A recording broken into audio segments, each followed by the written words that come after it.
I'm Brock Carlisle, a pastor and a licensed counselor, and this is Whiteboard Wednesday.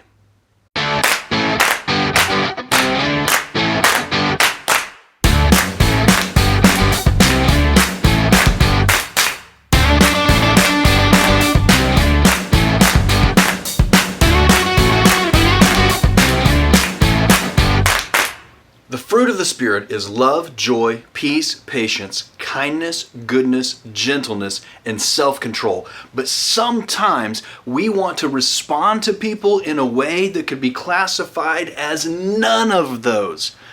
But there is a way that we can manage our emotions, and today I'm going to show you how.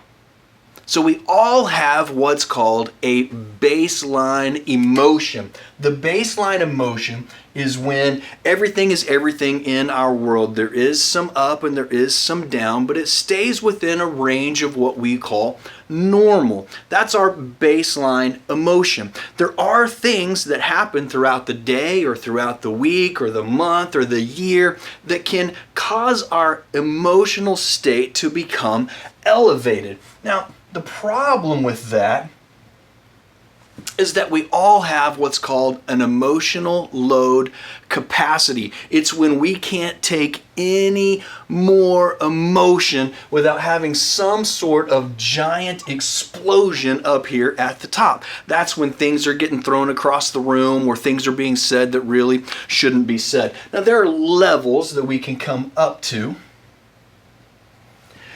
And time will naturally, if something's happened and brought us up a couple levels, time will naturally allow us to come back down towards the baseline. But here's the thing. We live in a very crazy world right now where it seems like most people are operating on some level of constant frustration. So here's what this looks like. Instead of the baseline being here, there's something that is continually happening that makes the new baseline here. This is called a mid-grade frustration level. We can also have a low-grade frustration level or a high-grade frustration level, depending on everything that's been taking place. When you're operating from a mid-grade frustration level, it doesn't take as long to get you to the explosive point as it does as if everything was normal. And so we have to be able to know where are we emotionally and how do we get ourselves back down away from that emotional load capacity where bad things happen. And so I really just have three things for you to be mindful of today. And the first one is to take time, invest time intentionally tending to your fears and your feelings. Now, some guys may balk on that and be like, feelings, whatever. But listen, the alternative to doing this is to invest a greater amount of time fixing everything that you mess up through your ineffective and unproductive behavioral patterns that are caused by not taking care of your fears and your feelings. The second thing that we want to do is we want to learn to name the emotion. Have you ever met someone and then not seen them for a while, and then you show up at a restaurant or a store and you see them across the distance and you just kind of hope that they don't see you because you don't remember their name?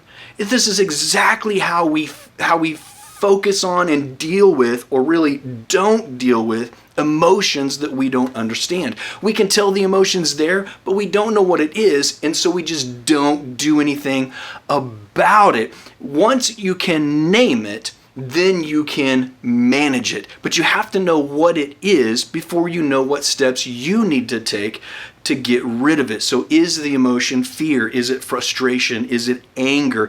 Is it hurt? What is the emotion that's getting you close to your emotional load capacity? Name it and manage it. And then here's the third thing, and this is key and vital. Don't allow your undealt with emotion to transfer from one person to the next. This is an easy thing to do where we're just frustrated and so we take it out on the person next to us. Don't do that. Choose to forgive the person, because forgiveness is more about how it affects you than how it affects the person that you are forgiving. So when you take these steps, you can recognize what emotion is working you towards the explosion and you can walk it back down where you stay closer to normal.